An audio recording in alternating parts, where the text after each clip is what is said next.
حالت جنابت میں کسی سے مصافحہ کرنا، سلام دعا کرنا یا بات چیت کرنا جائز ہے۔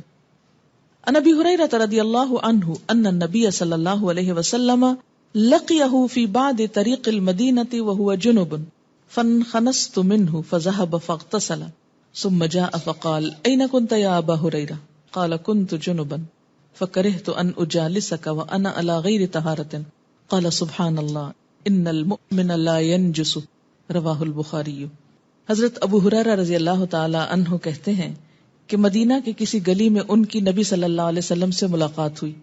اس وقت حضرت ابو ہریرہ جنبی تھے، چنانچہ وہ وہاں سے کھسک گئے، جا کر غسل کیا، پھر خدمت اقدس میں حاضر ہوئے۔ آپ نے پوچھا ابو ہریرہ تم کہاں چلے گئے تھے؟ حضرت ابو ہریرہ نے عرض کیا میں حالت جنابت میں تھا، لہٰذا میں نے آپ کے پاس اس حالت میں بیٹھنا اچھا نہ سمجھا۔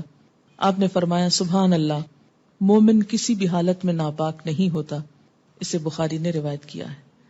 یعنی اگر ایسی حالت میں مثلا کوئی مہمان آ گیا ہے یا بچہ رو رہا ہے یا کوئی اور ایسا دنیا کا ضروری کام پڑ جاتا ہے انسان کو، کوئی ٹیلی فون آ جاتا ہے، بات کرنی پڑ جاتی ہے، تو کسی بھی کام میں حالت جنابت مانے نہیں۔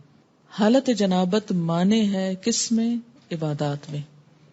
لیکن یاد رکھیے اس کا یہ مطلب نہیں کہ انسان ناپاکی میں ہی گھومتا پھرتا رہے بے وجہ، جلد از جلد پاک ہو، لیکن یہ سمجھنا کہ نہیں میں اچھوت ہو گیا، اب کسی کے سامنے نہیں جا سکتا یا کسی سے بات نہیں کر سکتا، تو ایسی بات نہیں ہے۔